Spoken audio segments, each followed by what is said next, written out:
On est live.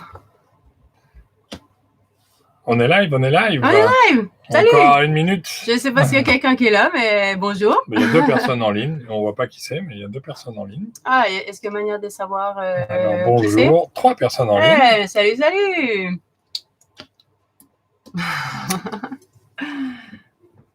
Est-ce qu'il y a une manière de savoir? Ah, Sylvie. Bonjour Sylvie, bonsoir. Masqué? Non, pas masqué. OK, c'est bon, bon sourire, c'est bien.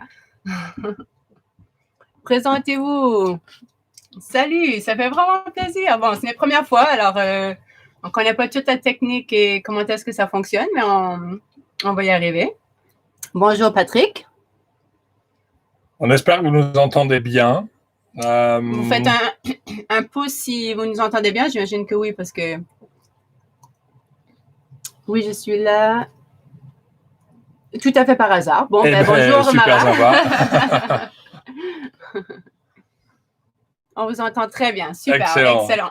Bon, désolé, la lumière n'est pas la lumière du cinéma. Hein. On est dans le bateau avec les lumières LED et c'est un peu terne, mais bon. Déjà, on a la lumière parce qu'il y a 15 minutes, c'était déjà en train de changer les batteries, donc on n'a pas de lumière. À 15 minutes, j'étais sur un problème de batterie de propulseur d'étrave, donc j'avais tout déconnecté, histoire de ne pas griller les circuits. On croisait nos doigts que on allait avoir l'éclairage pour la vidéo. Vous nous dites d'où vous venez, juste pour savoir un petit peu qui nous suit. Oui, mais avant ça, il y a un truc qui est important. On a dit que c'était un apéro YouTube Live. Oui, donc Chin Chin. Océane, Chin Chin, toi aussi? Ton verre? Ben oui, vas-y, tout le monde. Hein? On a Mathieu, on a Océane en ligne. Mathieu, il n'avait pas trop envie, donc c'est pas grave. Donc, à la vôtre, on va quand même bien démarrer la soirée.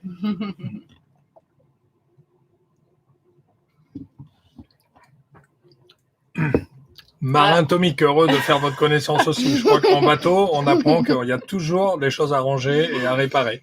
Toujours. Bon, en tout cas, on est content de faire cette première vidéo. C'est vrai qu'il y a un petit moment qu'on n'avait pas posté d'autres vidéos. 3 semaines, je crois, maintenant. Et les dernières semaines ont été pas mal chargées, mais on s'est dit que c'était l'occasion, comme vous êtes déjà de plus en plus nombreux à nous suivre. Bonsoir Montréal, Chloé. Chloé. On a le Canada en ligne. Wouhou! C'est bien. Bon, je pense qu'il fait plus chaud sur la Méditerranée, Chloé, qu'à Montréal. Ah, Daniel, aussi de Québec, Montréal. Super. On a habité Gatineau pendant 15 ans. Donc, on connaît bien la région.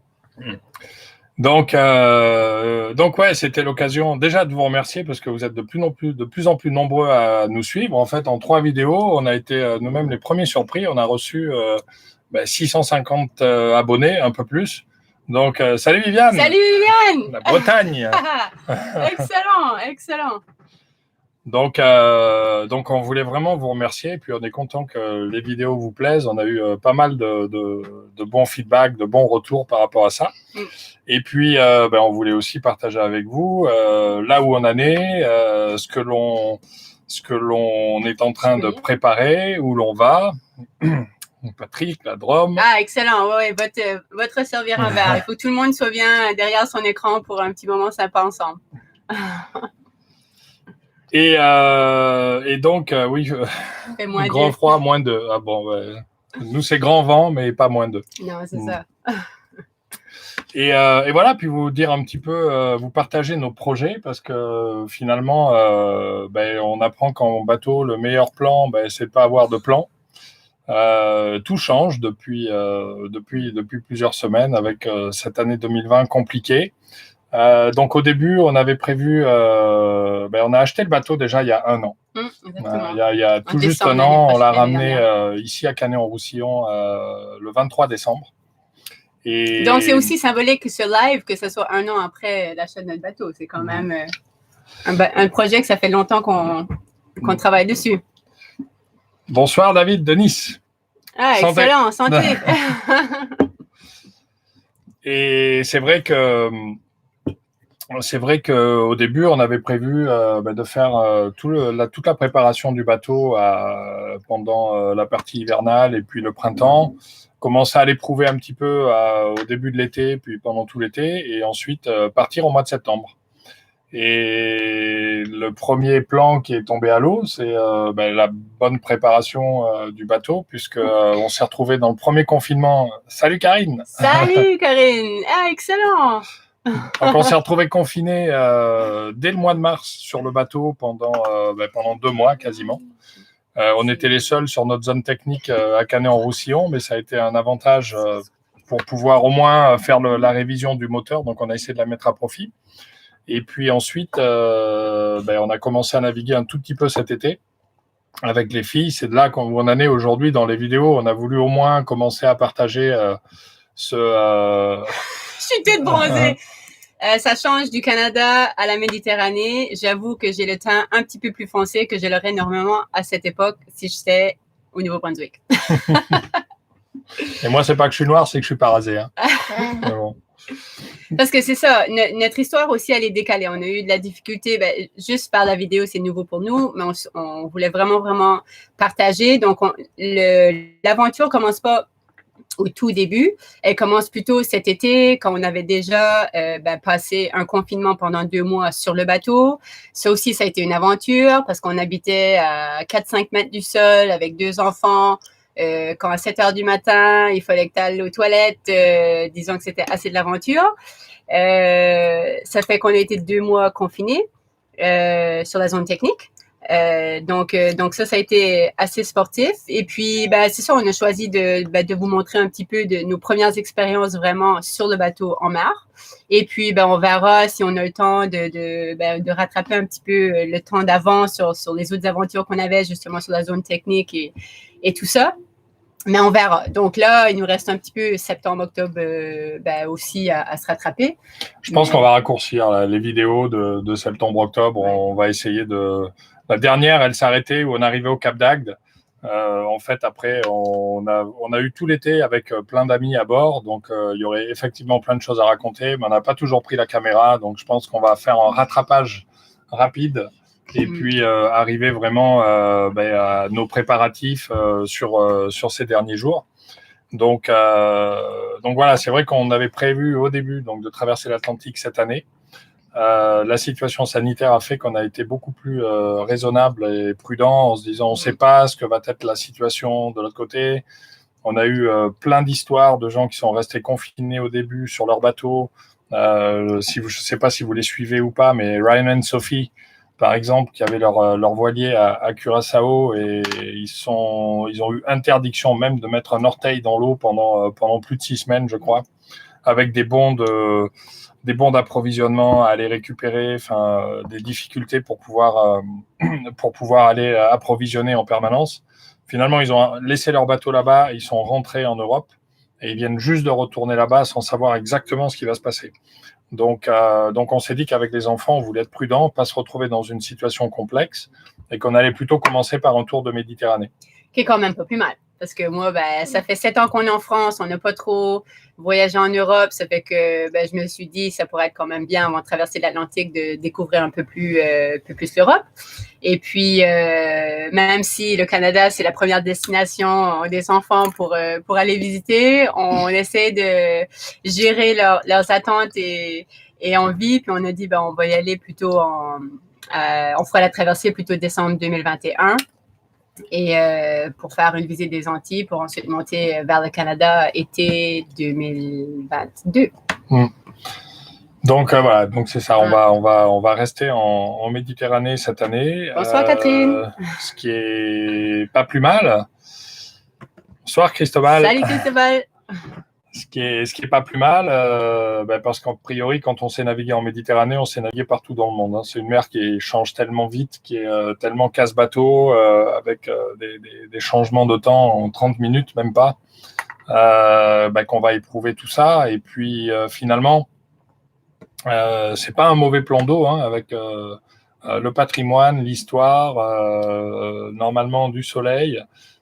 Voilà, on s'est dit que ça allait être une bonne première année. Ou un bon premier 9 mois, en tout cas, pour aller faire cet itinéraire. Et puis, alors... On va peut-être croiser Marin Atomique. Tu vas où En tout cas, tu nous partageras aussi ton itinéraire. Si jamais qu'on peut croiser des gens, même jusqu'à maintenant, au travers des réseaux sociaux, on a été agréablement surpris à quel point on peut faire des rencontres spontanées. Fait que ça fait vraiment partie de l'aventure. On est vraiment à la recherche de partage et être à la rencontre des gens. Et ça serait vraiment chouette. Donc, notre Mathieu, parcours... excuse-moi, ouais. Mathieu, il est où, Mathieu? Mathieu, c'est pas le plus gros fan de la caméra. Fait que on essaie des fois de le prendre dans des moments spontanés, mais c'est pas son univers le plus confortable. Ça fait qu'il avait pas trop envie d'être devant la caméra ce soir. Fait qu'on le respecte et puis on le force pas du tout à faire des choses qu'il a pas envie. Fait que il est dans sa chambre et puis il est en train de jouer tranquillement. S'il pointe son nez... on verra. On lui a dit qu'il peut venir si jamais il a envie. Je pense que vous l'entendrez. Mais donc du coup, je disais quoi? Je disais... au niveau de l'itinéraire. Ouais, l'itinéraire, un petit peu en Méditerranée. On va, pour l'instant, on a prévu de descendre plutôt sur le sud de l'Espagne, voire le nord du Maroc. On a la possibilité d'avoir, au niveau professionnel aussi, on travaille pas mal avec le Maroc. Donc de se dire que si on a la chance de descendre jusqu'à Rabat ou la possibilité d'aller jusqu'à Rabat, ce serait bien. Et puis si on peut pas, on restera du côté de Tanger, Melilla, pour remonter après au niveau du printemps vers les Baléares, et puis traverser vers la Sardaigne, la Sicile, Malte, la Grèce, en commençant par les îles grecques, Santorin, en remontant un petit peu vers le nord au travers des îles grecques, et puis bifurquer vers Athènes pour ensuite aller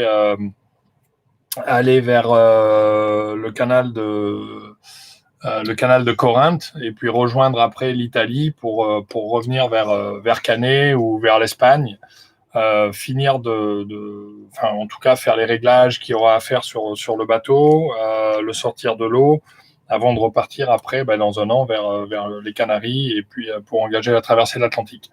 Voilà, donc ça c'est la théorie. C'est déjà, nos plans ont changé à peu près.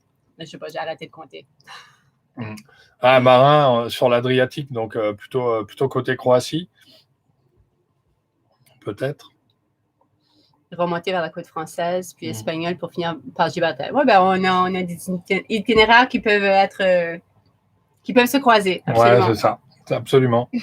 Et donc voilà, là, on avait au début prévu de partir on a eu 2 bateaux copains qui étaient à Canet en même temps. On avait 2 katas, un qui s'appelle tous différents, tous des rêves. Vous suivez peut-être, certains d'entre vous, ils ont sorti à peu près une dizaine de vidéos maintenant. Ouais, le catamaran Niue. Ils n'ont pas eu et puis on a un deuxième catamaran sous pavillon canadien. Québécois. C'est des Québécois. Sailing Vahana. Et en fait, on a passé un mois tous ensemble ici. Ils ont des enfants qui sont du même âge que Mathieu et Océane, donc ils se sont régalés pendant un mois. Ouais, vraiment. Et eux, ils voulaient vraiment traverser cette année. Donc, contrairement à nous, ils ont un timing en fait. Ils ont une durée de voyage qui est prévue, alors que nous, on a une durée indéterminée. On part, on ne sait pas quand on rentre.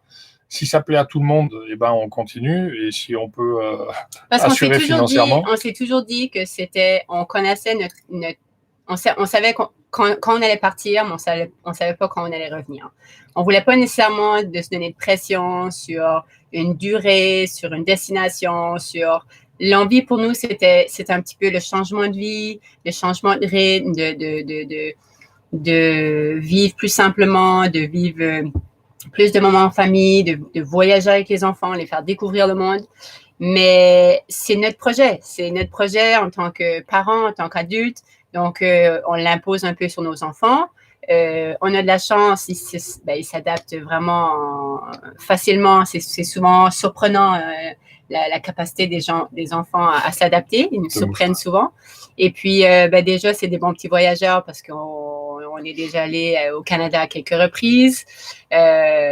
Puis ils sont plutôt partants de façon générale. Ça fait qu'on impose un peu ce projet-là auprès des enfants.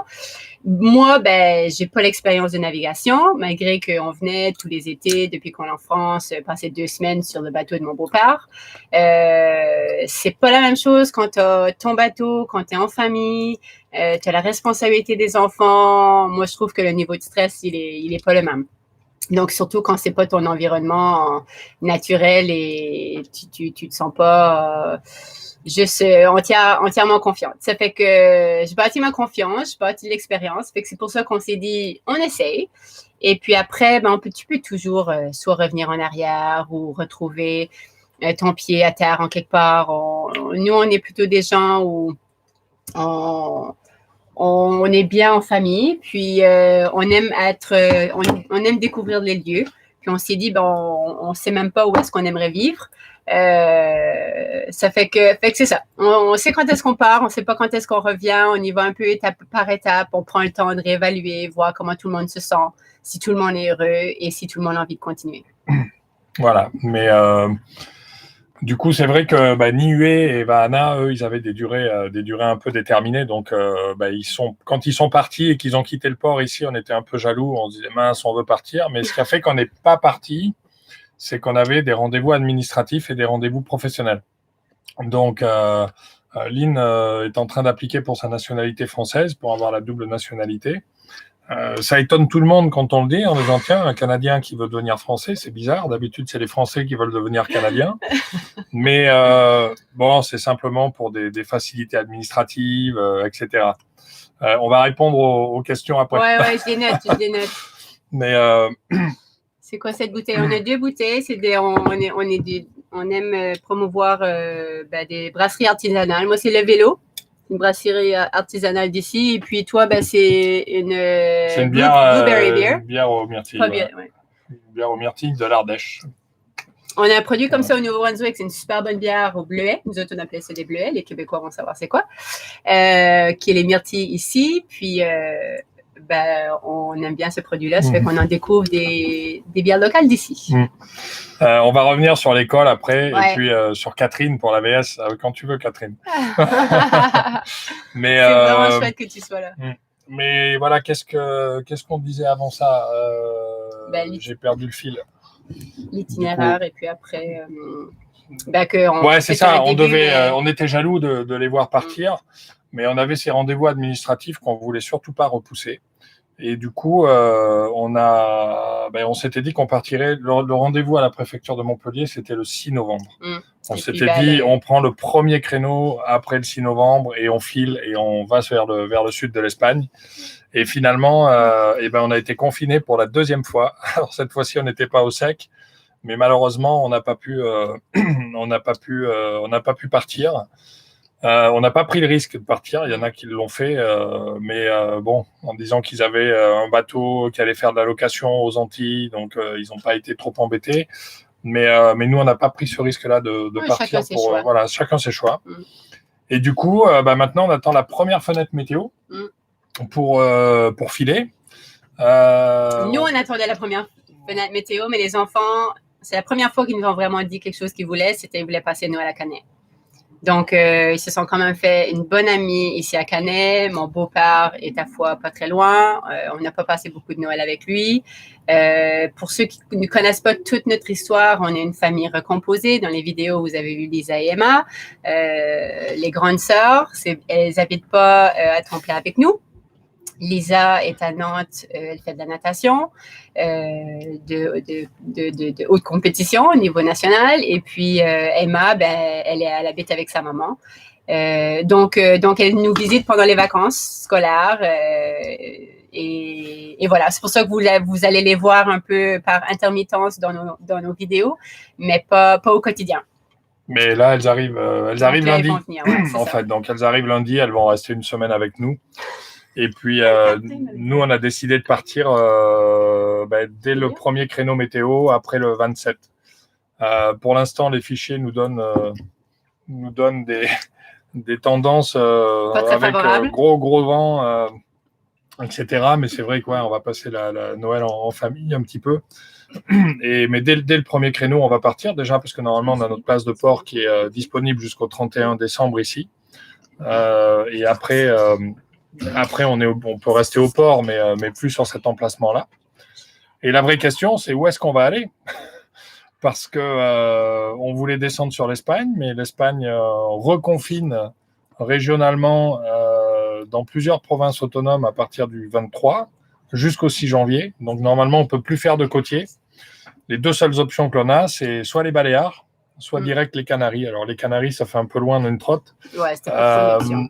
Donc, on envisage les Baléares pour l'instant, alors qu'on voulait descendre plutôt vers Barcelone, Valence, et puis faire des petites étapes. Mais je pense qu'on ira vers Majorque ou Minorque au début. Ce qui est pas mal l'hiver non plus. Hein. Peut-être Ibiza, Formentera, et puis après le 6 janvier, retracer vers la côte pour descendre vers Gibraltar. Bonsoir Georges. Ah, bonsoir. C'est bien. Et du coup, voilà, on démarrerait comme ça. Alors, on peut en parler de nos invités? Non, on n'en parlera pas. D'accord, ok. Bon, vous aurez une surprise pour plus tard qui arrivera plutôt vers le mois de juin, mais qui commence à se préparer dès maintenant. Donc, on n'en parle pas. On ne veut pas que ça nous porte la poisse. C'est ça. Mais on peut commencer peut-être à répondre à des questions. Ben oui, non. Il y avait, je pense qu'on peut répondre à des questions. Océane, est-ce que toi, tu as quelque chose à dire? Océane, elle est très curieuse, elle est très observatrice, elle est très intéressée par tout cet univers de la vidéo. Si seulement je pouvais aller au rythme d'Océane pour poster ses vidéos, franchement, vous en auriez à tous les jours. Parce qu'ils ont leurs petits abonnés. Toi, tu les appelles comment? Dauphins. Les petits dauphins, elle dit bonjour les petits dauphins, Mathieu c'est bonjour les petits requins, et puis il parle à leurs petits abonnés qui sont un peu virtuels pour l'instant, mais elle aime bien parler derrière la caméra. Elle voulait vraiment savoir si elle allait avoir des amis qui allaient se connecter aujourd'hui, mais je vois pas nécessairement quelques amis qu'on avait en tête, mais c'est pas grave. Karine pose la question, comment est-ce que ça se passe l'école? Tu veux répondre? Tu veux compléter? Comment tu fais l'école? Bon, premièrement, vous verrez qu'avec son beau sourire, elle a récemment perdu ses 2 dents d'en haut. Donc, c'est quand même pas rien.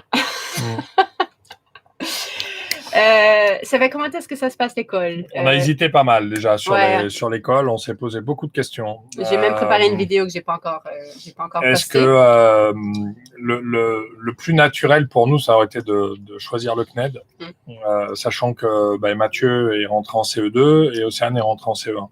Ils n'ont pas du tout la même façon d'apprendre et d'acquérir des compétences. Mathieu est très visuel, auditif, etc., mais pas scolaire dans le sens de ce qu'on peut avoir à l'école. Catherine, elle peut en témoigner. Océane est plutôt très, très scolaire. Mais en même temps, on a voulu... Voilà, le CNED, c'était peut-être rester dans un système un peu trop rigide, même si ça nous aurait rassuré sur les contenus, sur la manière de pouvoir les faire progresser, puis en suivant des programmes scolaires classiques.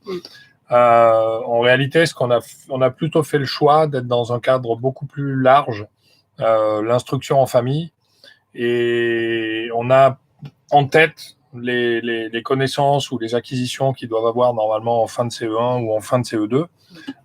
Donc toutes ces compétences, on les a, et on essaie de profiter de tous les instants, en fait, de ce que l'on vit au quotidien, pour leur amener des connaissances qu'ils essaient d'intégrer au fur et à mesure. Alors ça nous demande plus, nous, de nous disponibiliser par rapport aux enfants, plus que eux d'être disponibles pour nous. Mais voilà, c'est un challenge. Lynn, elle avait fait une vidéo en disant que il fallait apprendre à réapprendre. C'est exactement ça. C'est que on a toujours des doutes tous les jours. Est-ce qu'on est sur la bonne voie? Est-ce qu'on fait bien? Regarde. On se remet toujours en question. Pour les enfants, pour en faire plus, mais en réalité, ils apprennent au quotidien, et ça, c'est pas évident. Ça se fait vraiment de façon beaucoup plus naturelle, mais les doutes reviennent constamment sur, c'est ça, est-ce qu'on en fait assez? Est-ce que ça répond aux attentes? Est-ce que ça répond aux critères? Puis, au revoir, Marin. Pardon, allez, au revoir. OK, à bientôt, puis merci de nous suivre. Merci. Donc ça a été, c'est pas un cheminement qui est facile. Franchement, il y a beaucoup de hauts et il y a beaucoup de bas. C'est un petit peu comme ma première expérience à l'étranger quand j'ai vécu pendant 1 an. C'était my highest highs and my lowest lows. Je trouve que l'éducation des enfants, c'est un petit peu ça. C'est mes plus gros haut quand tu arrives à vraiment dire, oh, quand l'intérêt, l'envie vient d'eux et que tu es juste là pour les accompagner et les orienter, et ça se fait tellement naturellement et tu vois qu'ils intègrent. Super. Et puis après, ben, tu as d'autres jours où tu te dis, ben, on n'en fait pas assez, ils sont trop libres dans leurs activités, il faut que ça soit un petit peu plus cadré, il faut que ça réponde à certaines choses. Donc ça, c'est des jours beaucoup plus frustrants. Donc c'est ça, je pense que c'est vraiment ça prend du temps à trouver le rythme qu'il faut avoir en famille parce que tout le monde est différent, autant en tant que nous, en tant qu'individu, couple, enfant, famille, style d'apprentissage. Moi, j'ai toujours été élevée dans un cadre vraiment traditionnel. Je fonctionne bien là-dedans. On sait que probablement qu'Océane, ça lui conviendrait probablement peut-être un petit peu plus, mais en même temps, la liberté, tu vois que ça l'amène dans des côtés créatifs qu'elle n'aurait peut-être pas le temps ou l'espace d'explorer ces côtés créatifs-là non plus. Donc, c'est vraiment quelque chose qu'on réévalue un peu, puis c'est pas porte fermée par rapport à ce qu'on fait aujourd'hui. Et on va s'ajuster, on va s'adapter en fonction de comment est-ce qu'on voit les choses au jour le jour. Aujourd'hui, on a quelques approches, on a des outils pédagogiques qu'on va utiliser comme soutien. Pas mal de jeux aussi, on est très axé sur l'apprentissage par le jeu. Les mathématiques, on a un jeu de cartes, Océane, elle adore. C'est quoi le jeu de cartes que tu adores? Sushigo? Sushigo. Ça s'appelle Sushigo. Puis franchement, c'est elle qui compte tous les points. Il y a un peu de stratégie par rapport aux additions, tout ça. Vite aller dans les dizaines. Donc, par rapport à son niveau, c'est naturellement, ça se fait. On a d'autres outils. Mathieu, il est beaucoup dans les alphas, il est beaucoup dans les histoires, il est beaucoup dans l'imaginaire. Et dans les sous-marins, et dans les porte-avions, et dans les avions, etc. Mais en fait, sa liberté, excuse-moi, je suis allée jusqu'au bout, la liberté qu'on lui permet, franchement, puis on a Catherine en ligne avec nous qui était son ancienne AVS, ça fait que c'est vraiment, vraiment chouette. La liberté lui permet de vraiment découvrir des univers qu'il n'y avait pas le temps d'explorer.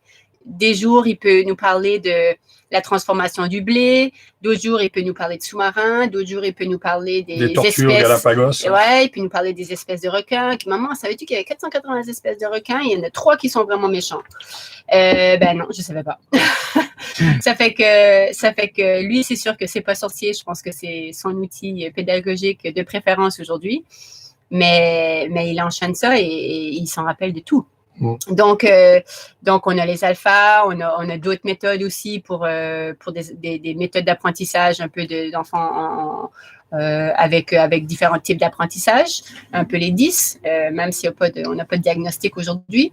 Voilà, ça fait qu'on explore différents outils, puis on voit ce qui fonctionne pas, et on essaie de s'adapter là-dedans. Après, on a envie aussi qu'ils partagent, eux, leur aventure et qu'ils soient capables de capter des choses. Donc, je pense qu'on mettra un peu de rigueur pour qu'ils remplissent un cahier ou un journal de bord ou un carnet de voyage. Pour qu'ils en gardent aussi un souvenir, quoi. Donc, je pense que le voyage vu au travers des yeux des enfants, c'est aussi important pour nous. Puis ce sera un bon baromètre pour savoir si oui ou non, il faut qu'on continue ou pas, ou s'ils en ont marre. Océane s'exprime beaucoup par le dessin en ce moment. Ouais. Donc, dès qu'il y a quelque chose qui la frustre, elle fait des dessins. Ses émotions passent par les dessins. Donc, elle met tout ça sur papier, elle nous le montre, et puis après, c'est fini. On passe à autre chose. Mais globalement, voilà, ça se passe bien pour l'école. Ce qui est pas évident pour nous parce qu'on est aussi dans une phase de transition. Hein, c'est comme on l'avait dit à un moment, on peut pas se permettre de continuer d'arrêter de travailler. Donc, on est obligé de poursuivre quand même le boulot. On a adapté nos métiers en fonction de ce voyage pour être capable de le faire à distance. Moi, j'étais déjà dans cette démarche-là en tant qu'indépendant. Lynn peut-être un peu moins, donc on essaie de rebondir là-dessus. Mais bon, voilà, ça fait des journées bien remplies malgré tout entre le bateau, le travail, les enfants, etc. Mais on arrive pour l'instant à s'en sortir, même s'il y a des journées qui sont toujours un peu plus tendues. Moi, je suis à temps partiel. Ça fait que moi, j'ai des créneaux plus libres où j'ai plus disponible pour les enfants. Et puis, donc, c'est ça. On essaie de rythmer nos journées au travers de tout ça. C'est plus... c'est ça, c'est plus un changement, vraiment un choix de vie qu'une année sabbatique ou partir sur des épargnes. On pouvait pas attendre d'avoir des épargnes parce que ça n'aurait jamais arrivé. On n'avait pas la situation financière pour, donc c'est vraiment un transfert d'une vie un peu dans une maison à une vie sur auto et une vie un peu plus simplement. Mais simplement, on ne veut pas dire moins de complications et moins de prise de tête parce qu'il y a des ajustements en cours de route. Mais voilà, c'est un choix qu'on fait, c'est un pari qu'on fait. Et puis, seul le temps nous dira, on pense que ça, c'est jamais une mauvaise décision parce que tu peux toujours changer en cours de route. On préfère suivre nos rêves et... C'est sûr qu'on n'aura pas de regrets, surtout. C'est ça. On a un idéal, on a des valeurs, et puis on a tellement beaucoup voyagé l'un et l'autre qu'on a envie aussi de découvrir le monde un peu autrement, de montrer que quand on veut, on peut aussi. Certes, il y a toujours des obstacles qui peuvent se dresser sur notre route, mais que c'est faisable. Donc on essaie on s'expose, mais bon, ma foi, on en a vu d'autres, je crois. Qui tente rien de rien.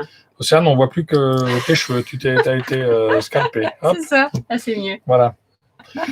Je ne sais pas, est-ce que vous avez des questions, par exemple? Il y a quelqu'un qui a posé la question, est-ce que vous considériez la Corse si jamais que les frontières sont fermées? Oui, on a parlé de la Corse. Chloé, oui. C'est une option, effectivement. Là, aujourd'hui, tous les jours. Franchement, on a plusieurs options. Ouais, on a option A, B, C. Tous les jours, on regarde, on se connecte sur le site des affaires étrangères, on regarde les informations en Espagne, ce qui se passe.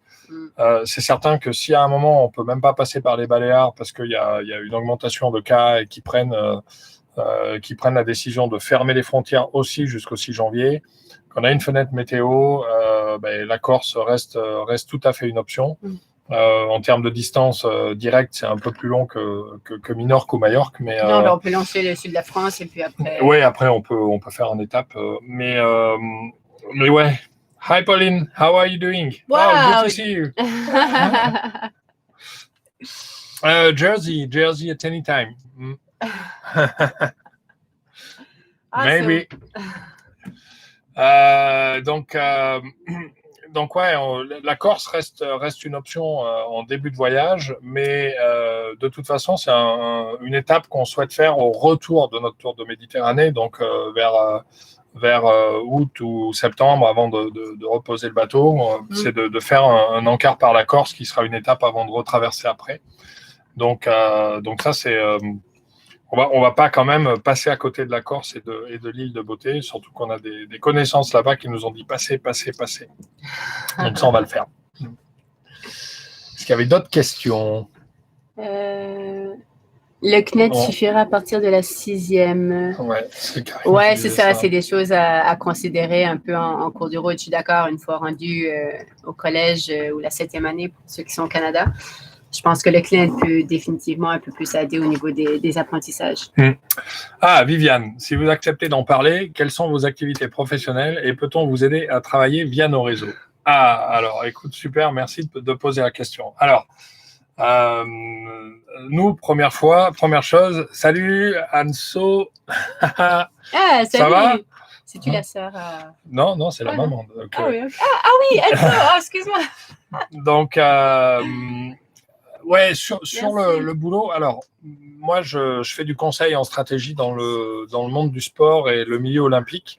Ça fait 15 ans que je travaille auprès des organisations sportives et olympiques, avec le CIO, avec des comités nationaux olympiques, des fédérations sportives.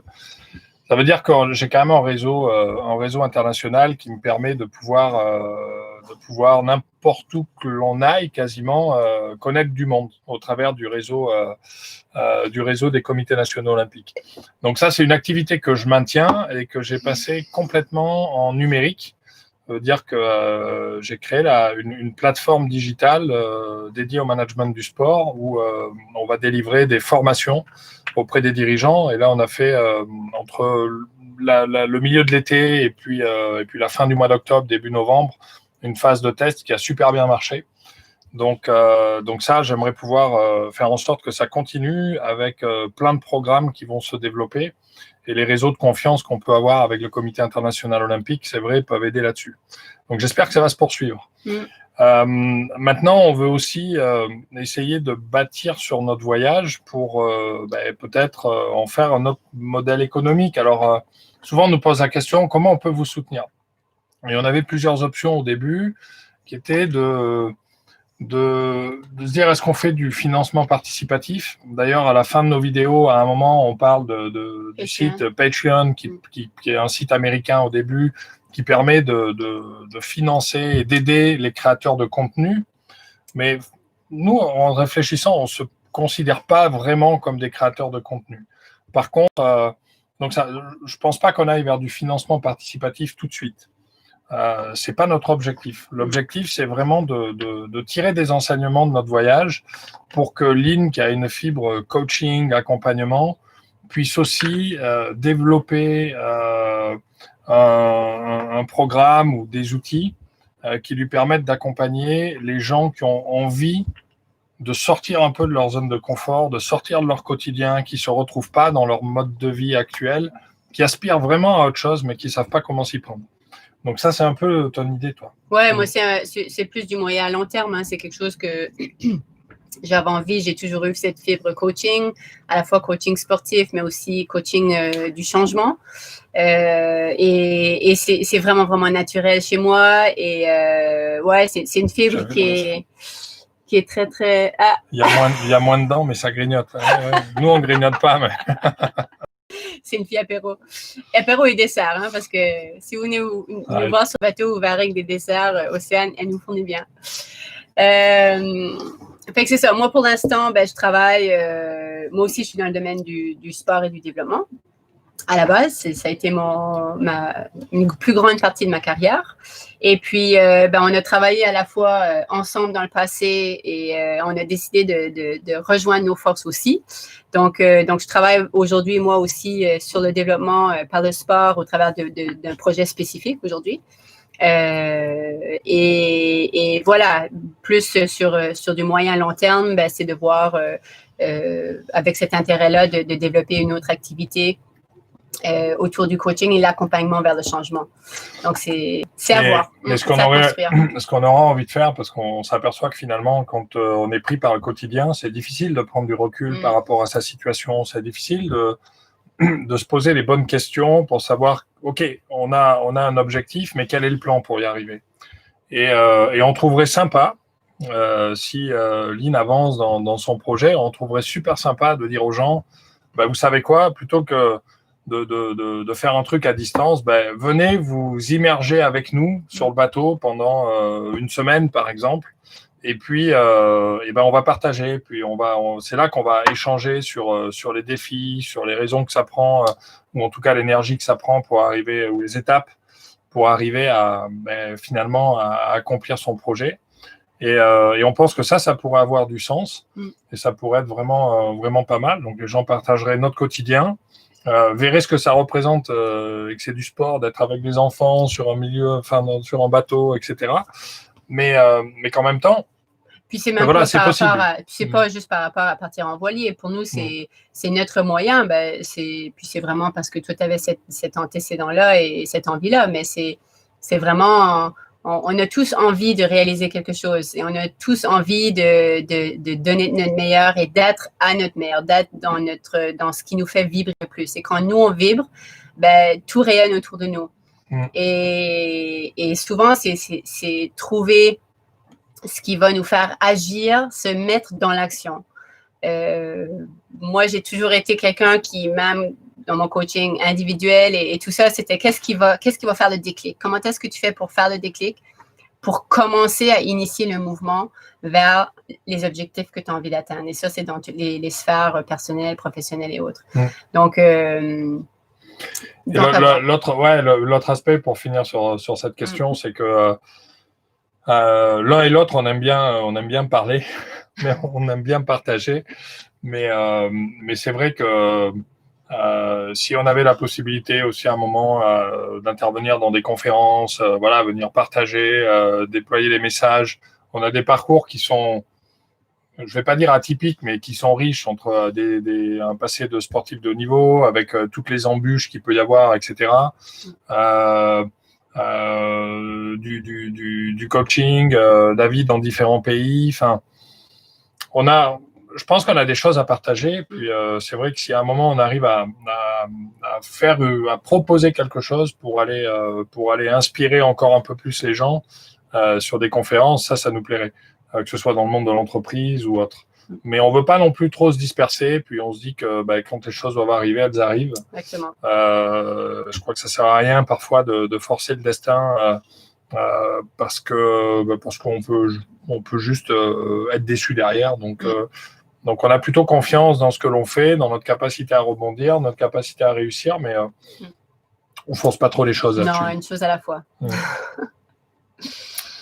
Par contre, ce qu'on aimerait bien faire, et ça c'est au fur et à mesure de notre voyage, on essaie de trouver le lien entre le sport, voilà, comment on rencontre ou on rentre en contact plus facilement avec les gens. Puis le sport peut être un bon outil pour ça, et on se dit que ça peut être sympa. T'as redisparu sous la caméra. Oui, c'est glisse sous la table. T'es en train de glisser sous la table. Tiens, remonte tes petites dents. Je regarde voir s'il y avait d'autres questions. Je ne sais pas s'il y avait d'autres questions. Je ne pense pas d'avoir manqué. Est-ce que ça répond à la question, Viviane?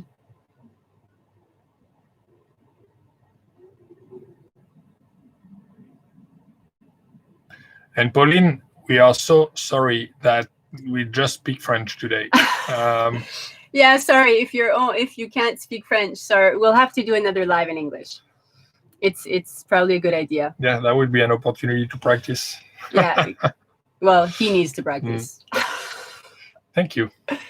Ouais, Karine, c'est vrai que là, il y a Karine et Romain Ménil qu'on a suivis aussi, étaient partis pour un tour du monde. Donc, Romain est un Olympien, Karine est aussi très engagée dans le monde du sport. Et eux avaient prévu de partir sur un tour du monde de 9 mois. Ils sont partis en janvier, début janvier 2020. Et ils voulaient aller jusqu'aux Jeux Olympiques de Tokyo pour aller à la rencontre d'Olympiens, de faire partager l'esprit olympique en fait. Et malheureusement, ils ont été rattrapés par le Covid pendant qu'ils étaient en Australie. Mais ils ont quand même réussi à tirer une petite série et une mini-série de leurs rencontres avec des athlètes, avec des gens qui vivent au travers du sport. Et vous pouvez les voir. Karine, si tu peux peut-être remettre juste dans le chat l'adresse. Ça vaut vraiment la peine d'aller voir. Ce serait super parce que là, il y a une petite série de vidéos qui est sortie. Et, Attends, Catherine, je voulais aller voir si Mathieu voulait venir faire un petit coup. Ah, ouais, 2 minutes. Donc voilà, et c'est vrai que les rencontres, pour nous, c'est ça. On nous a souvent posé la question de là où on voulait se poser pour pouvoir vivre, et puis on s'est dit, mais il n'y a pas de meilleur endroit en fait pour se poser. Nous, ce qui nous a à chaque fois séduit, c'est les rencontres humaines, qu'on ait de l'électricité, de l'eau courante ou pas. C'était vraiment ça quoi. Donc c'est la rencontre humaine qui nous plaît et qui nous intéresse le plus. Bon, désolé Catherine, Mathieu, il n'y a pas trop envie. Donc ça sera pour une prochaine fois. On trouvera un petit créneau où on peut se faire un petit bonjour en visu. Bon, en tout cas, une AVS à bord, nous, ça nous va très bien. À bientôt, Catherine, et puis joyeuses fêtes. Est-ce qu'il y avait d'autres questions?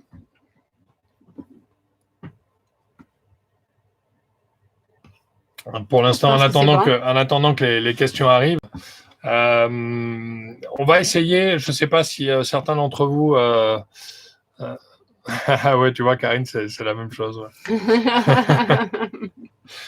On va essayer on va mettre à jour un peu notre site internet. Je ne sais pas si certains d'entre vous sont abonnés à la newsletter ou pas. Mais sur le site, pour ceux qui veulent vraiment nous suivre et savoir où l'on est, on va essayer de mettre un module qui permettra de localiser le bateau régulièrement pour voir nos étapes. Donc avec notre AIS, en fait, on mettra les liens. L'AIS, c'est un boîtier qui permet de localiser le bateau, de savoir exactement où on est. Donc on mettra ce lien, comme ça vous pourrez nous suivre. Et si on arrive à le synchroniser avec les modèles météo, vous verrez en plus si on déguste ou pas, si on se mouille ou alors si on est au moteur. Bon, on a une question de Claude qui veut savoir s'il peut avoir une mini-visite en live de notre bateau. Eh ben, pourquoi pas. Alors, Cristobal, Marine Traffic. Alors, nous, on est Vessel Finder. Mais Marine Traffic, ça doit être la même chose, sauf qu'on n'a pas réussi à trouver notre numéro MMSI sur Marine Traffic pour l'instant. On l'a trouvé que sur Vessel Finder, donc c'est assez bizarre, mais on le fera.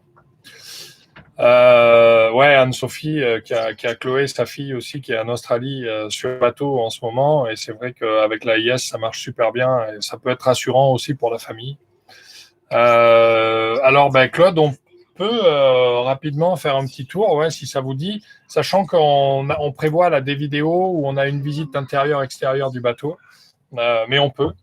Ça risque de bouger un peu, mais on peut faire ça. Oh oui, on peut faire. Bon, il fait noir dehors, donc vous ne verrez pas dehors. Ça, ce sera réservé pour la vidéo. Et on vous donnera comme ça plein d'infos dans la vidéo sur pourquoi on a choisi ce bateau, etc. On a déjà tout enregistré, mais on n'a juste pas le temps de le partager. On avait un cahier des charges au départ dans le bateau. C'était la hauteur Subaru. Donc, je mesure 2 mètres. Allez. Donc, ça, c'est l'entrée principale.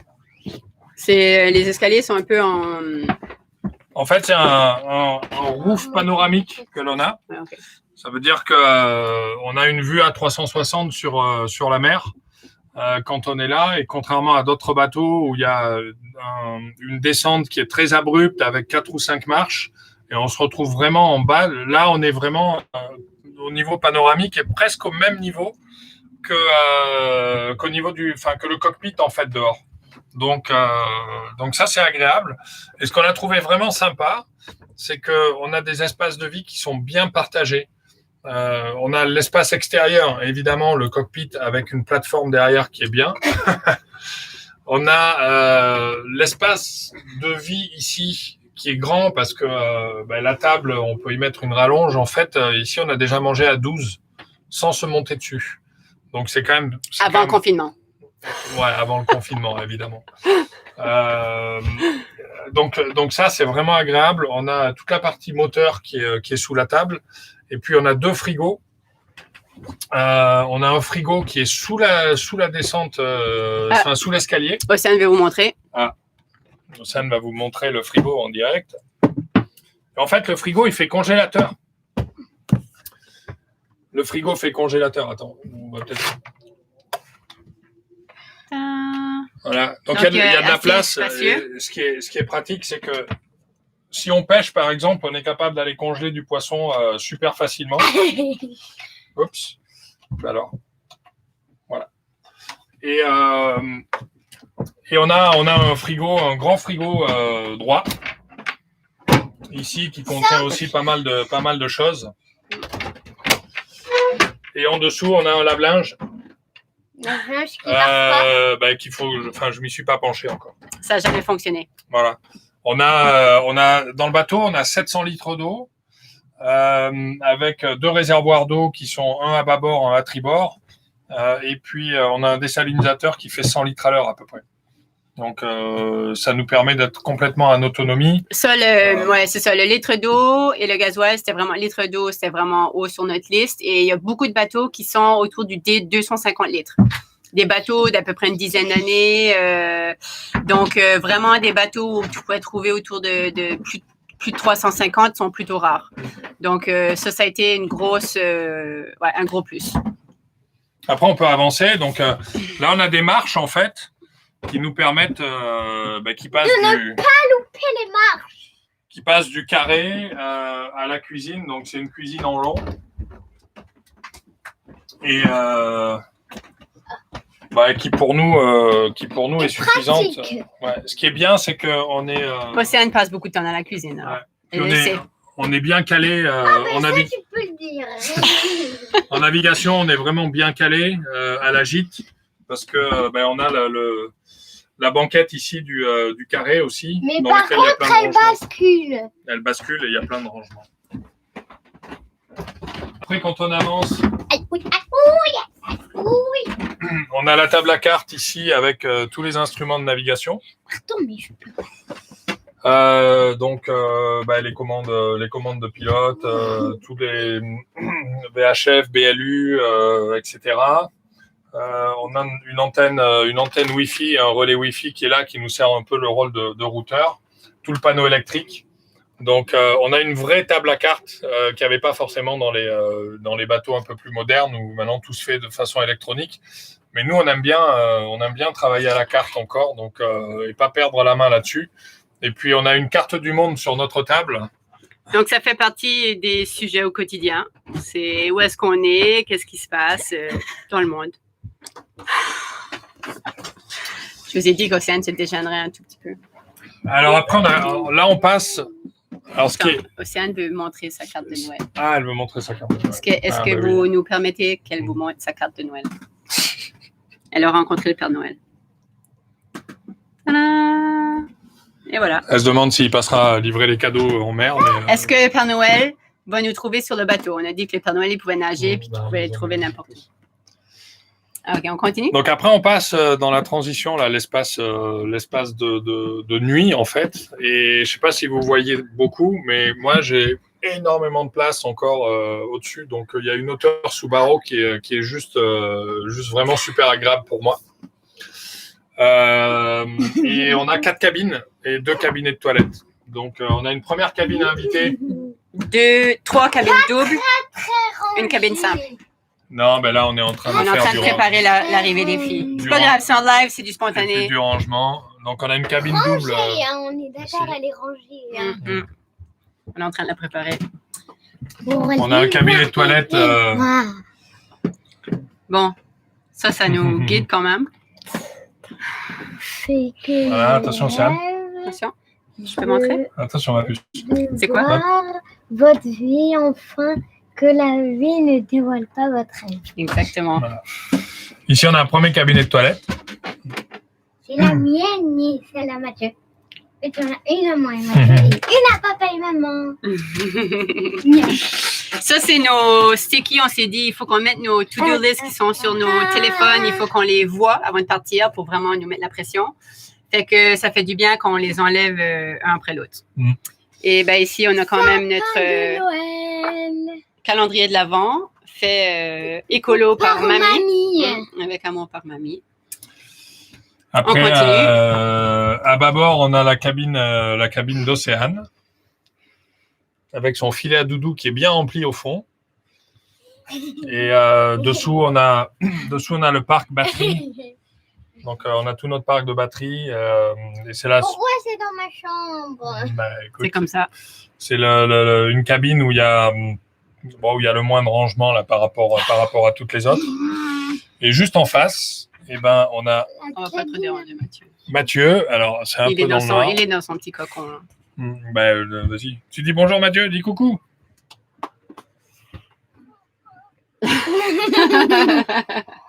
Tu dis bonjour? Bon, il est dans son petit cocon. Donc, ça ici, c'est un petit peu chambre et salle de jeu. Ça fait que beaucoup de nos livres, les jeux de société, tout ça sont dans la cabine à Mathieu. C'est la deuxième plus grande. Ouais, mais c'est. Celle qui est devant, c'est. Et on continue. Quand vous dites qu'il est grand, le bateau, il est bien grand. Voilà. C'est bien quand les enfants disent que c'est un grand bateau quand tu viens d'une maison à un bateau. C'est quand même pas mal. Et ici, on a notre cabine à nous, en fait, avec un lit double où j'arrive à m'allonger sans difficulté. Donc, ça, c'est pas mal. Non, on a des batteries à charge lente, Claude. On n'est pas sur du lithium. On est sur des batteries à charge lente. Et d'ailleurs, tout à l'heure, je suis allé changer les batteries du propulseur. qui est dessous là. On a un propulseur d'étrave et il donnait des petits signes de faiblesse. Donc avant de partir, je préfère quand même qu'on les change. Le problème, c'est que les shiplanders, ils se mettent tous en vacances maintenant. Donc j'ai pas encore mes batteries de rechange, mais ça ne saurait tarder. Et puis une autre salle d'eau, salle de toilette. Voilà pour la visite. L'extérieur, ce sera une autre fois. C'est ça. On est plutôt content. Ben, franchement, on est beaucoup content. On est très content. Ouais, on est très content. Pendant longtemps, quand on a déménagé, pendant longtemps, quand on était sur le bateau, on se regardait puis on a dit on est vraiment content. Des bateaux, c'est tellement personnel, il y a tellement de caractéristiques qui sont individuelles. On le dit là, dans une vidéo qu'on veut sortir par rapport à qu'est-ce qui nous a amené à choisir ce bateau. Puis Laurent, il était beaucoup pris sur une marque avant celle-ci. Moi, depuis le début, j'aimais bien les Hans. Je trouvais qu'ils avaient une ligne sympa. Ils sont hauts sur l'eau. C'est des bons bateaux. Enfin, en tout cas, ils ont de belles performances, mais c'est pas des bateaux de grand voyage. Donc, c'est plutôt des bateaux pour naviguer en Méditerranée à la semaine, etc. Bonjour Fred. Mais c'est vrai que c'est plus des bateaux, qui sont pas forcément équipés pour le grand voyage, même s'ils peuvent s'équiper. Et puis, on a eu des échos de Hans qui ont quand même perdu leur safran à quelques reprises avec des problèmes au niveau de la bague du safran. Donc, le safran, en fait, c'est le gouvernail, tout simplement. Et avec des histoires, notamment d'une famille qui s'est retrouvée au milieu de l'Atlantique sans safran, à dériver pendant 3 jours. Et puis, on s'est dit qu'on allait peut-être pas prendre le risque. Donc, on connaissait pas du tout cette marque, la Dynamic 52, mais c'est la fille Jeannot qui avait monté ce chantier. Et en fait, on nous a dit que c'était, on a eu que des bons feedbacks, que des bons retours par rapport à ça. Donc, on a vraiment apprécié, quoi. Bon, salut Cristobal, on termine, on va finir les 4 dernières minutes. On s'était donné 1 heure, on va respecter l'heure. En tout cas, bon appétit. Bon appétit, puis bonne fête de fin d'année. Donc grosso modo, si je pouvais donner un peu les gros plus de ce que j'aime dans ce bateau, c'est avoir un propulseur d'étrave pour être capable de bien manœuvrer le bateau à la rentrée, à la sortie des ports. L'autonomie en termes d'énergie, en termes d'eau, ça c'est vraiment bien. C'est pas un cockpit central, mais parce on a une plateforme arrière que vous verrez à l'extérieur qui donne un peu de sécurité quand on est au mer avec les enfants, c'est pas négligeable non plus. Et après, en termes de rangement, c'est juste incroyable. Franchement, on a déjà logé beaucoup dans le bateau, puis encore beaucoup de place. Fait que quand tu passes d'une bateau, c'est pas négligeable d'avoir cet espace de rangement, surtout avec des enfants. Et vraiment, ça, c'est vraiment top of mind de ce que je pense. Donc voilà. On va pas prendre plus de temps que ça. Non, je pense que. Regarde, il y avait une autre question. Il y avait une autre question. Oui, Karine avait posé une question. Karine et Thierry. Donc, si vous prenez l'idée de ne plus rentrer en France, dans quel pays aimeriez-vous habiter ou jeter l'encre? C'est ce que j'avais demandé. Ah, exactement. Voilà. Eh ben, on n'a pas la réponse. On n'a pas la réponse. Bye, Stéphane. Je pense qu'on trouvera notre coup de cœur à un moment, mais il y a forcément des endroits où on a envie d'aller, ou qu'on a envie de découvrir. On t'envoie ça, mais après, je sais pas, une île. C'est vraiment difficile à dire parce que il y a encore plus de pays que j'ai pas encore découvert que ce que j'ai découvert. Donc ça, c'est vraiment plus. Vraiment, beaucoup de monde nous disent mais par où vous allez aller, quels sont les pays que vous allez visiter. Autre que le Canada, vraiment. Canada, on est sûr. C'est sur le top de la liste pour les enfants. Et plutôt Mathieu que je faisais le Canada. Et vraiment, moi, c'est l'échange culturel qui m'intéresse. Le plus c'est décalé, en même temps. Le plus c'est décalé, le mieux c'est. Mais ouais, ça fait que c'est vraiment une réponse qui est vraiment trop difficile. Karine, t'es vraiment bonne à nous donner des pièges. Ah, la Réunion. Waouh, trop bien. Ben, la Réunion, bon, ça, on peut quand même dire que ça fait partie des pays qu'on aimerait bien aller voir. Justement, Lisa et Emma, elles ont vécu un petit moment à la Réunion, à Saint-Pierre, au tout début. Et donc, on allait là-bas. J'ai fait des super belles plongées là-bas. Et même certaines qui sont mémorables, pas pour les poissons, mais pour l'expérience de me mettre à l'eau sans houle ni quoi que ce soit et ressortir de l'eau avec 3 mètres de creux. Ouais. Un courant à nous amener contre les cailloux, donc je m'en souviens. Dans le port en plus. Non, pas dans le port. Vers où vous trouvez-vous et quelle est la probabilité que vous passiez à Antibes? Ah, ben là pour l'instant on est donc à Canet, Antibes. Ce sera peut-être sur notre fin de tour de Méditerranée. Hein. Ouais, c'est plus sur le retour. Plutôt au retour après l'Italie ou la Corse. Automne 21. Et de la Corse retraverser vers Nice et puis Antibes. Donc si on commence par l'Espagne, donc Espagne, peut-être Maroc, on revient Sardaigne, Sicile, Grèce, on revient Italie, Corse, sud de l'Espagne, sud de la France, pour revenir à Canet ou un endroit où on pourra faire le carénage. Ça, c'est un peu plan A. Mais comme on a dit au début de la vidéo, plan A risque de peut-être amener à plan B et autres. Donc, si on opte plutôt pour longer le long de la France, peut-être que ce sera plutôt prévu. Donc, on vous tiendra au courant. Annabelle, vous êtes où? Vous êtes à Saint-Pierre ou vous êtes à Saint-Denis? Ou ailleurs? Je n'ai pas le mot, plus ça, on va attendre. Voilà, qu'est-ce qu'on peut dire d'autre après? Nous, on a pas mal fait le tour en fait. Hein, ça couvre un peu les sujets qu'on voulait de tout ça. Je pense que vous découvrirez en vidéo les chantiers du moment, parce que finalement on était content, on avait un bateau qui était prêt, et puis bon, il est prêt à partir. Hein. Je suis en train de demain, là, ce week-end, je vais passer du temps à Saint-Leu, joli coin, Saint-Leu aussi. Ouais. Je vais passer du temps à remettre mes cylindres blocs arrière, mes cylindres blocs de moteur, parce qu'ils ne sont pas complètement fixés correctement. Enfin, en tout cas, on avait fait un montage provisoire. Donc ce week-end, je fais ça. Le propulseur, on change les batteries.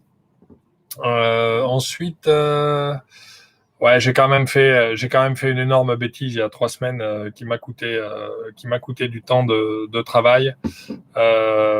J'ai mis de l'eau dans le gasoil. Voilà. Donc j'en suis pas fier, mais ça vous verrez, on a essayé de documenter un peu.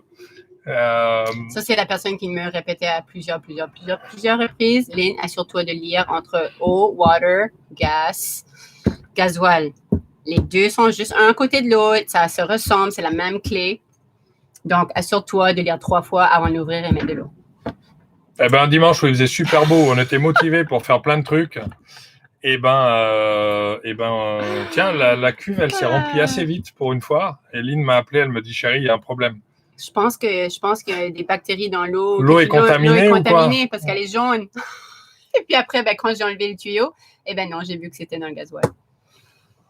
Il faut savoir qu'on a un réservoir de 480 litres de gasoil et que j'ai quand même mis à peu près 130 litres d'eau dedans. Ouais. Donc, jusqu'à la fin de semaine. Merci Claude, merci. Ça compatit. Bon, il vaut mieux ça que mettre du gasoil dans les cuves d'eau. Hein.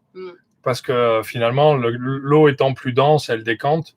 Et j'ai pompé à peu près 160 litres 130 litres d'eau, 30 litres supplémentaires de gasoil. Et puis. Il pensait être le seul à avoir fait ça. Ah, cool. On va monter un nouveau club. Mais bon, on n'est pas fiers au début. Hein. Mais finalement, j'ai redémarré. J'ai commencé par refaire démarrer le groupe électrogène qui est sur le même réseau de gasoil. J'avais tout fermé. Et puis ça a fini par bien redémarrer. Et donc, on n'aura pas de conséquences particulières. Oui, je veux faire plus de vidéos parce que moi, il y a beaucoup de vocabulaire qu'ils utilisent, que moi non plus, soit que je ne comprenais pas ou que je comprends toujours pas. Fait que moi aussi, je compatis avec ceux qui écoutent nos vidéos puis qui entendent le vocabulaire puis tout ça. Si on avait vraiment plus de temps, moi, j'ai toujours dans l'idée de mettre les mots que lui dit sur la caméra, ben, de mettre une traduction normale à l'écran pour verbaliser, pas verbaliser, mais comment tu dis? Pour le rendre un petit peu plus... Pour faire la traduction, quoi. Ouais, c'est ça.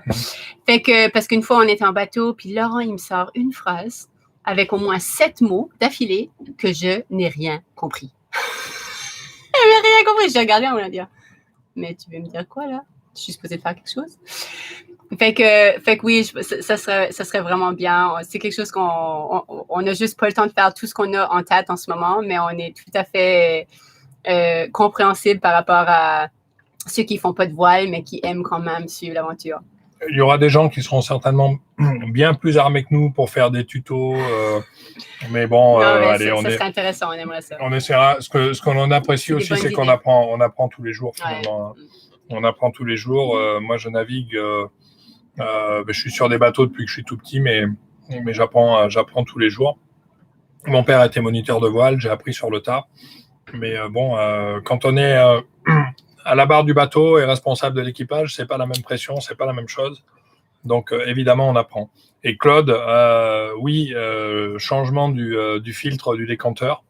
Et après, j'ai purgé le filtre à gasoil. Mais avant, comme mon moteur était arrêté quand ça s'est passé, que j'ai tout de suite fermé les arrivées de gasoil, en fait, les filtres n'ont pas été nécessairement endommagés. Par contre, je les ai bien purgés. J'ai purgé aussi les premiers injecteurs de manière à ce que vraiment on sente le carburant, enfin on voit le carburant sortir. Et j'ai pas eu de baisse de régime ni quoi que ce soit. Donc voilà, on apprend en faisant des bêtises, en faisant des erreurs. Faut savoir que au début, avant de se lancer dans l'aventure, on avait prévu de prendre des formations avec Lynn, formation en mécanique, formation de médecine en mer, formation en électricité, puis je sais plus, il y en avait quelques-unes comme ça. Non, c'était celui-là. Et permis hauturier. Ouais, permis hauturier, mais finalement, mon cours de mécanique, moi, je l'ai eu en direct quand on a levé le moteur pendant le premier confinement. Je connaissais rien à la mécanique, puis finalement, à force de mettre son nez dans le moteur, on finit par comprendre comment ça fonctionne. Puis c'est une question de logique en fait, de logique et de raisonnement. On tâtonne beaucoup, mais je m'aperçois que souvent on est dans le vrai et on trouve toujours la solution. Donc il n'y a jamais de solution désespérée, je pense. Donc voilà, ouais, Annabelle qui prend des cours aussi depuis le premier déconfinement dans l'espoir de pouvoir partir comme nous le fait, ça rassure. Je pense que c'est toujours bon de prendre des formations et puis de jumeler formation avec pratique. Pour moi, c'est vraiment ce qui me permet d'ancrer les connaissances. Prendre des formations trop tôt à l'avance, j'ai du mal à moins les intégrer. Donc, je me suis dit qu'on allait prendre peut-être des formations en restant en Méditerranée, peut-être d'autres formations après 1 an de navigation. Pour davantage renforcer peut-être les manques qu'on pourra avoir. Donc, on ne sait pas toujours ce qu'on a besoin avant de le vivre. Donc, au lieu de tout enchaîner les formations avant de partir, je me suis dit qu'on le ferait un petit peu plus progressivement. Il y a un truc, Lynn, elle bonjour de la Belgique. Oui, bonjour. Il y avait une chose, c'est que Lynn, elle est à l'aise sur un bateau, mais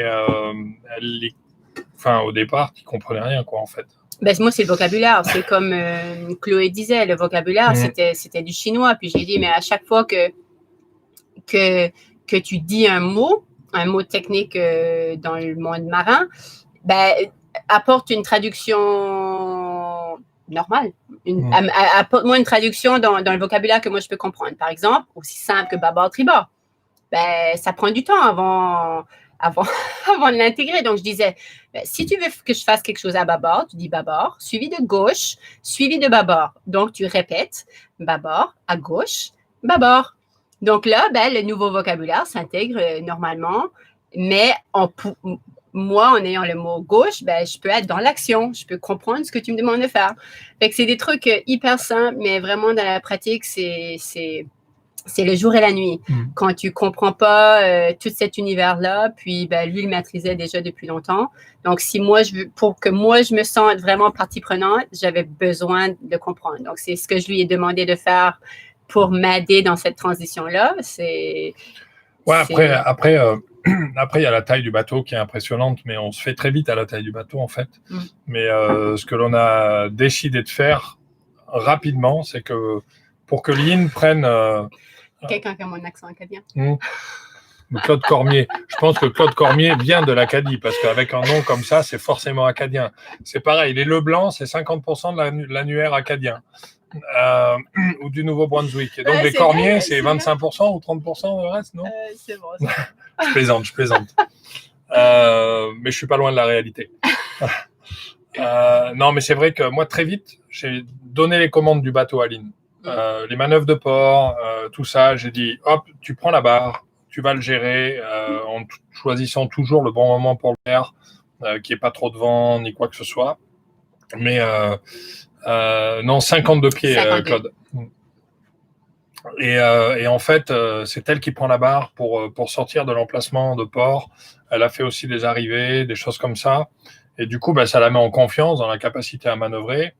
Et puis, ça évite qu'il y ait un gars qui crie sur son épouse en lui disant « Mais c'est pas ça que je t'ai demandé, c'est pas ça, qu'est-ce que tu me fais ?» Voilà. Et puis, il faut se dire que bah, nous, en tant qu'hommes, on a quand même un peu plus de force. Donc, quand il s'agit d'aller tirer sur des amarres ou autre, on est peut-être plus à même de le faire. Donc voilà, moi, je veux qu'elle prenne confiance là-dessus et qu'elle bâtisse... que tu bâtisses ta confiance. Voilà. Et ouais, Claude, au départ, on voulait pas dépasser 46 pieds, 47 pieds. On se disait que c'était suffisant. Et au fur et à mesure de mon cahier des charges, ben, je regardais, je disais à Aline, ah ben tiens, regarde, il y a un 48. Ah ben tiens, il y a un 50. Ah, il y a un 52. Eh, c'est pas mal, 52. Et puis, voilà. Wow. Pas trop. Mais c'est notre maison en même temps. Ouais, non, c'est notre maison et ce qui est bien, c'est que tout l'été, on a été au minimum 7 à bord et on s'est jamais vraiment marché dessus. C'était confortable pour tout le monde, donc Karine et Thierry pourraient manifester. Karine et Thierry pourraient témoigner, mais il y en a d'autres qui pourraient témoigner aussi. Puis c'est vrai que c'est pour ça, c'est agréable, quoi. Voilà, on se sent pas prisonnier d'un truc, et quand on regarde dans une maison, finalement on passe toujours le même temps dans les mêmes espaces, hein. Donc là c'est un peu pareil, on a notre espace de vie, puis on y est bien. Karine et Thierry, super grande maison flottante. C'est ça. Ouais. Bon, ben voilà. On arrive, je pense qu'on arrive au bout, hein. Ça fait 1h12, c'est cool. Ouais, c'est cool, ça fait du bien de pouvoir rattraper un petit peu entre le décalage de ce qu'on diffuse sur les réseaux, puis entre la réalité, ça nous fait du bien aussi de partager un petit peu où est-ce qu'on en est rendu, puis qu'est-ce qui nous attend un petit peu à l'horizon, même si on sait que ça peut changer, ça va sûrement changer. Ouais. Donc ça nous permet de rattraper toutes les vidéos et de combler le gap là entre la fin de l'été et maintenant. Et puis puis aussi échanger avec ceux qui s'intéressent à notre aventure. C'est vraiment chouette d'avoir ce feedback là, puis tous les commentaires que vous nous partagez. Vraiment, ça nous fait chaud au cœur que vous partagez aussi vos sentiments, vos ressentis. C'est vraiment bien. Et si on s'en faisait un rendez-vous mensuel? Ben ouais, ça pourrait être bien. Ouais, si on faisait ça tous les mois, ça vous dirait? Je trouve que ça pourrait être pas mal, hein, en fonction de l'endroit où on est. On peut voir si de se retrouver. Les gens, en fonction de. Voilà, si ça vous intéresse. Toujours avec notre bière locale. À partir du moment où on a une connexion Internet qui tient la route, on peut se faire ça tous les mois, hein, ce serait cool. Excellent. Top. Bon, ben cool. Ben vraiment, un gros merci. Un gros merci d'être là. Et on vous souhaite vraiment, de belles fêtes. On sait que c'est pas une période facile. Ma sœur qui est au Nouveau-Brunswick, elle a quand même un rôle de responsabilité à gérer toute la crise COVID. Et ce qu'elle m'a dit la semaine dernière, elle a dit on se met dans l'esprit des fêtes, pas jusqu'où on peut aller pour être capable d'inviter le plus de gens et tout ça, mais qu'est-ce que le minimum qu'on a besoin pendant le temps des fêtes. Et je pense qu'il faut revenir un peu à l'essentiel, sans se dire Noël, on peut pas faire ci, on peut pas faire ça. Pour être heureux, je pense que c'est retrouver un peu justement qu'est-ce qui est le minimum qu'on a besoin pour être heureux, et que ça soit être avec des gens qu'on aime, ou même peut-être inviter quelqu'un qui est isolé ou qui est toute seule pour leur faire plaisir et remplir un vide dans leur vie.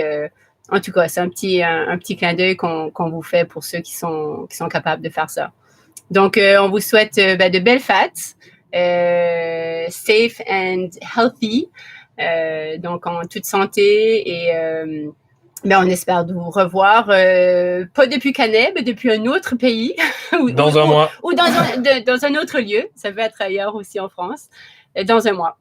Mais en tout cas, on prend rendez-vous dans un mois, et puis peut-être on essaiera d'inventer ou d'innover. On verra bien. Si vous avez des thématiques qui vous intéressent, on pourra les aborder, puis vous partager notre expérience avec plaisir. C'était super, on est vraiment, vraiment contents. Prenez soin de vous.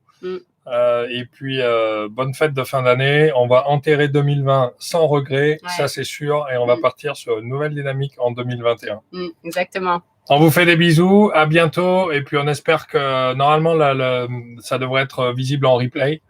Donc on va vérifier ça. Et puis à bientôt. Bye. Chin. Chin. Elle est toujours là. Salut, bisous à tout le monde.